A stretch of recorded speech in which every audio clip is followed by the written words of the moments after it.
સ્વાગત કરીએ છીએ। આજે એક ઐતિહાસિક દિવસની 20મી વર્ષગાંઠ છે। 12 ઓક્ટોબર 2005ના રોજ દેશમાં કોંગ્રેસના નેતૃત્વમાં યુપીએ સરકાર દ્વારા આઝાદ ભારતમાં પહેલી વખત એક ઐતિહાસિક નિર્ણય લીધો ને માહિતી અધિકારનો કાયદો અસ્તિત્વમાં આવ્યો।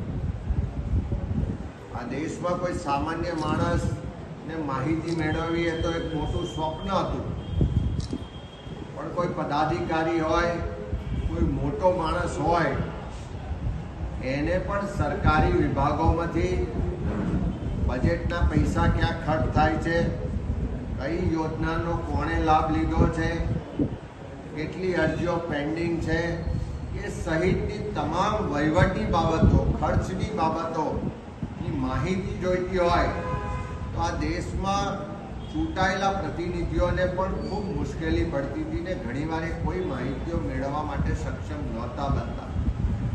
એવા સંજોગોમાં કોંગ્રેસના નેતૃત્વએ જે આઝાદ ભારતમાં લોકોને અધિકાર આપવાની શરૂઆત કરી હતી, એ જ અધિકારોને વધારે મજબૂત કરવા માટે 12 ઓક્ટોબર 2005ના રોજ માહિતી અધિકારનો કાયદો અમલમાં લાવ્યા। અને એ તો એક શરૂઆત હતી, પણ એ શરૂઆતથી શરૂ કરીને દેશના નાગરિકોને એક પછી એક અધિકાર આપતા કાયદાઓ બનાવ્યા, જેમાં ખાસ કરીને રોજગાર અધિકારનો કાયદો મનરેગા 2005, વન અધિનિયમ 2006, શિક્ષણનો અધિકારનો કાયદો 2009ના વર્ષમાં, એ જ રીતે આખા દેશમાં જે ખેડૂતો હોય એની જમીન અધિગ્રહણ થાય, કોઈ પણ સરકારી પ્રોજેક્ટ કે અન્ય માટે એને એનું પૂરતું વળતર મળે એટલા માટે જમીન અધિગ્રહણનો કાયદો અને એના સુધારા પણ 2013માં લાવવામાં આવ્યા।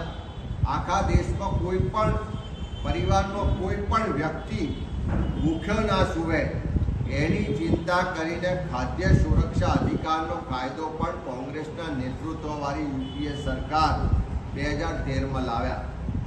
પણ જે દિવસથી એનડીએ સરકાર આવી, એક પછી એક કાયદાઓની જોગવાઈમાં એવા ફેરફારો કરવામાં આવ્યા કે કાયદાઓ કમજોર બન્યા, મૂલા સાબિત થયા, અને જે લોકોને અધિકાર આપ્યા હતા એ અધિકારો ધીમે ધીમે છીનવવા માટેનો પાછલા બારણે પ્રયત્ન થયો। આજે આપણે યાદ કરીએ કે આરટીઆઈનો કાયદો 2005માં બન્યો, ત્યારથી શરૂ કરીને એમાં ખૂબ સત્તાઓ અધિકારો હતા, પણ યુપીએ સરકાર બદલાયા પછી એનડીએ સરકાર આવી, મોદી સરકાર આવી, 2019માં જે સુધારા કરવામાં આવ્યા એનાથી આખા દેશમાં આરટીઆઈના કાયદાને કમજોર કરવામાં આવ્યો, લૂલો કરવામાં આવ્યો, અને સાથે સાથે એ કાયદામાં જે માહિતી કમિશનરો નિમવાના હોય, આયોગ નિમવાના હોય, એની ભરતીઓ પણ રેગ્યુલર ના થાય, લાંબા સમય સુધી એ જગ્યાઓ ખાલી રહે, એની નીચેનો સ્ટાફ પણ ના હોય, જેથી કરીને લોકો જ્યારે અપીલમાં જાય તો વર્ષો સુધી એનું નિવારણ ના થાય, એનો ચુકાદો ના આવે ને લોકોને માહિતી પણ ના મળે ને એનો અધિકાર પણ છીનવાઈ રહ્યો। 2023માં ફરી પાછા આ જ એનડીએ સરકાર દ્વારા ડિજિટલ પર્સનલ ડેટા પ્રોટેક્શન અધિનિયમમાં અને ખાસ કરીને કલમ 44(3) એમાં જે ફેરફાર કર્યા, એનાથી જે જોગવાઈઓ કરી, એટલે કોઈ પણ જગ્યાએ કોઈને વ્યક્તિગત કોઈના પગારની માહિતી માગીએ, કોઈ ખર્ચની માહિતી માગીએ, કોઈ સંસ્થાઓની માહિતી માગીએ તો આ કાયદાની જોગવાઈઓનો ઉપયોગ કરી અને આ માહિતીઓ છુપાવવાનું આખું એક વ્યવસ્થિત આયોજન છે। આના બહાના હેઠળ કેટલાય સ્કેમ કે ગોટાળાની માહિતીઓ બહાર ના આવે એવું એક વ્યવસ્થિત પ્રયત્નો સરકાર દ્વારા થાય। અને આપણે બધા જ જાણીએ છીએ ગુજરાતમાં કોડીનારનો કિસ્સો, એક આરટીઆઈ એક્ટિવિસ્ટના મર્ડરમાં ભારતીય જનતા પાર્ટીના તત્કાલીન સંસદ સભ્ય સુધીના લોકો પર આરોપો લાગ્યા। અનેક ગુજરાત અને દેશમાં બનાવો છે કે જેમાં કોઈ આરટીઆઈ એક્ટિવિસ્ટ હોય કોઈ ખનન માફિયાઓની માહિતી માગે, કોઈ શિક્ષણ માફિયાઓની માહિતી માગે, કોઈ મોટા ભ્રષ્ટાચાર કે સ્કેમની માહિતી માગે, કોઈ યોજનાના દુરુપયોગની માહિતી માગે, તો એની પર વારંવાર હુમલાઓ થતા, અનેક લોકોની હત્યાઓ થઈ, અનેક લોકો પર જાનલેવા હુમલા થયા, અનેક લોકોને જેલના સળિયા પાછળ પણ નાખવામાં આવ્યા. એટલે જે આરટીઆઈ એક્ટિવિસ્ટો હતા, જે વિસલ બ્લોઅર હતા, એમનામાં ડર અને ભયનો માહોલ ઊભો કરવામાં આવ્યો. અને એટલા જ માટે એના રક્ષણ માટે જ્યારે યુપીએ સરકાર હતી, ત્યારે યુપીએ સરકારે દેશમાં વિસલ બ્લોઅર પ્રોટેક્શન એક્ટ બંને દેશની સંસદમાં એટલે કે લોકસભામાં અને રાજ્યસભામાં પસાર કરીને કાયદા સ્વરૂપે આપ્યું. પણ એનડીએ સરકાર બન્યાના 2014થી લઈને આજે 11 વર્ષ થયા, આ કાયદાનો અમલ કરવામાં નથી આવતો. એટલે આજે ગુજરાત હોય કે દેશમાં કોઈ પણ જગ્યાએ કોઈ આરટીઆઈ એક્ટિવિસ્ટ હોય કે કોઈ પણ વિસલ બ્લોઅર કે જે માહિતીઓ બહાર લાવે, ભ્રષ્ટાચારને ખુલ્લો પાડે, લોકોના કૌભાંડોને સ્કેમને ખુલ્લા પાડે, એ લોકોની સુરક્ષા આજે પણ નથી. અમેરિકા હોય કે યુરોપના અનેક દેશો છે કે જ્યાં વિસલ બ્લોઅરોને પૂરેપૂરી સુરક્ષા આપવા માટેના કાયદા અસ્તિત્વમાં. દેશમાં કોંગ્રેસની સરકાર, યુપીએ સરકારે એના માટે બંને સંસદમાં કાયદો બનાવ્યો હોવા છતાં આ ભારતીય જનતા પાર્ટીની મોદી સરકાર આ કાયદાનો અમલ કરતા નથી. અને ગુજરાતમાં પણ આરટીઆઈ એક્ટિવિસ્ટ હોય કે વિસલ બ્લોઅર હોય, આજે ભયના ઓથાર હેઠળ જીવવા માટે મજબૂર છે. આજે જે રીતે આખા દેશમાં ને ખાસ કરીને ગુજરાતમાં જે નીચેની કચેરીઓ દ્વારા માહિતીઓ છુપાવવામાં આવે, માહિતીઓ આપવામાં આનાકાની કરવામાં આવે, એની સામે જ્યારે કોઈ અરજદાર અપીલ કરે છે તો જે માહિતી કમિશનરોની જગ્યાઓ લાંબા સમયથી ખાલી છે, એની માટેની કોઈ વ્યવસ્થા ને સ્ટાફ નથી, એના કારણે લોકો ખૂબ હેરાન પરેશાન છે, વારંવાર ધક્કા ખાવા પડે છે અને માહિતીથી વંચિત થાય છે. એટલા માટે જે ભ્રષ્ટાચારીઓ છે, જે કૌભાંડીઓ છે, એને પ્રોટેક્શન મળી રહ્યું છે.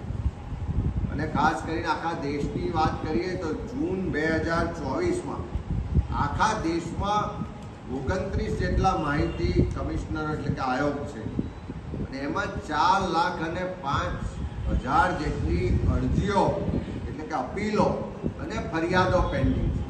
આ જૂન 2024નો આંકડો 4,05,000નો જો આગલા વર્ષોની સરખામણી કરીએ તો 2019 કરતાં આંકડો લગભગ ડબલ છે. એટલે જે લોકોને ચોક્કસ સમય મર્યાદામાં માહિતી મળવી જોઈએ એને વર્ષો સુધી માહિતી નથી મળતી. અને માહિતી તો નથી મળતી, પણ જ્યારે એના માટે ફરિયાદ કરવા જાય આયોગ પાસે તો વર્ષો સુધી એની ફરિયાદનો અપીલનો પણ નિકાલ થતો નથી. આખા દેશમાં જે આરટીઆઈના કાયદાને આજે 20 વર્ષ થયા, એને આ મોદી સરકાર દિવસે દિવસે જે કમજોર બનાવી રહી છે, જે લૂલો બનાવી રહી છે, જે લોકોનો અધિકાર છીનવાઈ રહ્યો છે, એના માટે કોંગ્રેસ પક્ષ લોકોનો આ અધિકાર સુરક્ષિત રહે એના માટે કટિબદ્ધ છે. ત્યારે આજે આરટીઆઈના કાયદાની આ 20મી વર્ષગાંઠ નિમિત્તે અમે કાયદાના અમલ માટે, લોકોના અધિકારની સુરક્ષા માટે કટિબદ્ધ છે, સંકલ્પબદ્ધ છે. સાથે સાથે સરકાર પાસે પણ માગણી કરી કે સાચા અર્થમાં દેશના નાગરિકોને આ કાયદાથી જે અધિકાર મળ્યો છે એનું રક્ષણ થવું જોઈએ, એને સમયસર માહિતી મળવી જોઈએ, એનો અધિકાર છે. અને એટલા માટે માહિતી કમિશનરોની, માહિતી અધિકારીઓની જેટલી પણ જગ્યાઓ ખાલી છે એ તમામ જગ્યાઓ તાત્કાલિક ભરવામાં આવે. સાથે સાથે 2019ના જે સુધારાઓથી આ કાયદાને નબળો બનાવવામાં આવ્યો છે, કમજોર બનાવવામાં આવ્યો છે, જેમાં લૂપહોલ્સ ઊભા કરવામાં આવ્યા છે, છીંડાઓ આપવામાં આવ્યા છે, એ 2019ના તમામ સુધારાઓને તાત્કાલિક સરકાર નાબૂદ કરે અને ઓરિજિનલ ફોર્મમાં જે કાયદો હતો એ કાયદાનો અમલ કરાવે. સાથે સાથે નીચેની કચેરીઓમાં આજે ઓનલાઈન માહિતી માગવા માટેની વ્યવસ્થાઓ, માળખું ઉપલબ્ધ નથી. ફક્ત અમુક જ કચેરીઓમાં માળખું ને વ્યવસ્થા સુવિધા ઉપલબ્ધ છે, ત્યારે અમે માગણી કરીએ છીએ કે આખા ગુજરાતમાં એ ગ્રામ્ય કક્ષાએથી લઈને ગાંધીનગર સુધીની તમામ કચેરીઓમાં આરટીઆઈની કોઈને પણ માહિતી જોઈતી હોય તો ઓનલાઈન અરજી કરીને માહિતી મેળવી શકે, એના માટેની વ્યવસ્થાને માળખું સરકાર તાત્કાલિક ઊભું કરે. ખાસ કરીને આખા ગુજરાતમાં આજે ખનન માફિયાઓ બેફામ છે, ભૂમાફિયાઓ બેફામ છે, કાયદો વ્યવસ્થાની પરિસ્થિતિ પડી ભાગી છે, બુટલેગરો બેફામ છે. બધા જ વિભાગમાં જ્યાં ભ્રષ્ટાચાર થાય છે, મોટા કૌભાંડો થાય છે, અને એની માહિતી માગવાવાળા જે જાગૃત આરટીઆઈ એક્ટિવિસ્ટો છે, જે વિસલ બ્લોઅર છે, એની સુરક્ષા આજે આ ગુજરાતમાં નથી. અનેક લોકો પર હુમલા થયા છે, અનેક લોકોની હત્યા થઈ છે, ત્યારે આ વિસલ બ્લોઅર પ્રોટેક્શન એક્ટનો તાત્કાલિક ગુજરાતમાં અમલ કરવા માટેની પણ માગણી કરીએ છીએ. સાથે સાથે આયોગમાં જ્યારે નિમણૂક કરવામાં આવે છે, માહિતી કમિશનરોની નિમણૂક થાય છે, ત્યારે ચોક્કસ બેકગ્રાઉન્ડવાળા લોકો, ચોક્કસ માનીતા લોકોને પ્રાધાન્ય આપવામાં આવે. એના બદલે આખા ગુજરાતમાં અનેક પ્રમાણિક, નિષ્ઠાવાન અને અનુભવી શિક્ષણવિદો છે, અનેક એવા મોટા ગજાના અનુભવી પત્રકારો પણ છે, અનેક અલગ અલગ ક્ષેત્રના વિદ્વાનો પણ છે. ત્યારે એવા લોકોની પણ આ પદો પર નિયુક્તિ થાય, અને આ પદો પર નિયુક્તિ ચોક્કસ એનો 5 વર્ષનો સમયગાળો નિશ્ચિત કરીને નિયુક્તિ કરવામાં આવે, જેથી કરીને કોઈ પણ પદ પર પૂર્ણ કક્ષાનો એટલે કે 5 વર્ષ માટેનો કોઈ અધિકારીની નિમણૂક થાય તો એની જવાબદેહી પણ નક્કી થઈ શકે, એ સારી રીતે ડિલિવર પણ કરી શકે, અને લોકોને આરટીઆઈ કાયદા હેઠળ એનો અધિકાર જે છે એ મુજબની માહિતીને ન્યાય પણ મળી શકે. ત્યારે આજે 20મી વર્ષગાંઠ નિમિત્તે કોંગ્રેસ પક્ષ આ કાયદાથી લોકોને મળેલા અધિકારોના રક્ષણ માટે કટિબદ્ધ છે, સંકલ્પબદ્ધ છે. અને અમે ઈચ્છીએ કે લોકોને આઝાદ ભારતમાં દેશના બંધારણે જે અધિકારો આપ્યા છે, આરટીઆઈ કાયદાથી લોકોને જે માહિતી મેળવવાનો અધિકાર આપ્યો છે, એની સુરક્ષા થાય, એને રક્ષણ મળે, અને સાથે સાથે ગુજરાતના અને દેશના નાગરિકો નિડરતા સાથે કોઈ પણ દબાણ કે કોઈ પણ ડર વગર આ કાયદાનો ઉપયોગ કરી શકે, એ માટેનું વ્યવસ્થા, એ માટેનું માળખું, એ માટેના કાયદાકીય સુધારા અને એ માટેની વ્યવસ્થાઓ અને વાતાવરણ ગુજરાત સરકાર પૂરી પાડે, એ માટેની માગણી પણ કરીએ છીએ, અને એના માટે લડત લડવા માટે કોંગ્રેસ પક્ષ કટિબદ્ધ છે. સાહેબ, આ જે આરટીઆઈની વાત છે, તો કેટલાય આરટીઆઈ એક્ટિવિસ્ટ એવા પણ સામે આવ્યા છે કે જે માત્ર ને માત્ર તોડ કરવા માટે જ આરટીઆઈ કરતા હોય છે, એ બાબતમાં શું છે? આ દેશના સામાન્ય નાગરિકોને માહિતીનો અધિકાર આપવા માટેનો આરટીઆઈનો કાયદો 2005થી અમલમાં છે. એ કાયદાનો ક્યાંય દુરુપયોગ થતો હોય, એ કાયદાને કારણે ક્યાંક કોઈને નુકસાન પહોંચાડાતું હોય, કોઈને હેરાનગતિ થતી હોય, તો આટલી મોટી સરકાર છે, આટલું મોટું તંત્ર છે, આટલી બધી એજન્સીઓ છે, એવા કોઈ મુઠ્ઠી પર 1% લોકોને કારણે બાકીના આખા રાજ્ય અને દેશના નાગરિકોના અધિકારો છીનવાઈ જાય, એ કાયદાને જ લૂલો બનાવી દેવામાં આવે, એનો દુરુપયોગ થાય છે, એવા બહાના હેઠળ સરકાર એની માહિતીઓ છુપાવે, એના કૌભાંડો છુપાવે, કૌભાંડીઓને રક્ષણ આપે, ભ્રષ્ટાચારને પ્રોત્સાહન આપે, એવું ક્યારેય સ્વીકારી શકાય નહીં. સરકારને લાગતું હોય ને 1% લોકો એનો દુરુપયોગ કરતા હોય તો એવા લોકો સામે કાર્યવાહી થવી જોઈએ, એના પુરાવા મેળવીને એની કાર્યવાહી થાય. પણ એના બહાના હેઠળ કે આનો દુરુપયોગ થાય છે એમ કરીને જે માહિતી છુપાવવામાં આવે છે, એમ કરીને કાયદાને જે નબળો બનાવવામાં આવે છે, એ કોઈ પણ રીતે સ્વીકાર્ય નથી.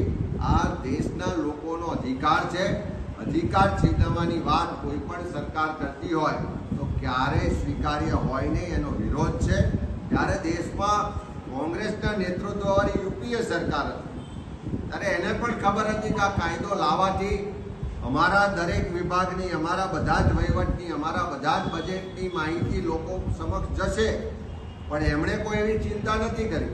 પણ જ્યારથી મોદી સરકાર આવી છે એણે છુપાવવાના પ્રયત્નને ભાગરૂપે આ કાયદાને કમજોર કરવા માટે 2019માં જે સુધારા કર્યા અધિનિયમમાં એનાથી ધીમે ધીમે કાયદાને નબળો બનાવવામાં આવ્યો અને આજે પણ એનો દુરુપયોગ કરવામાં આવ્યો છે એમ કરી અને જે લોકોને માહિતી માગતા રોકવામાં આવે છે, એને ડરાવવામાં આવે છે, ધમકાવવામાં આવે છે, એ ક્યારેય સ્વીકાર્ય ના હોઈ શકે. અમે એનો સખત વિરોધ કરીએ છીએ. આ કાયદો લોકોના અધિકાર માટે છે, લોકોનો સંવિધાનિક અધિકાર છે અને એ મુજબ એને માહિતી મળવી જોઈએ, ચોક્કસ સમયગાળામાં મળવી જોઈએ, ચોક્કસ ફોર્મેટમાં મળવી જોઈએ.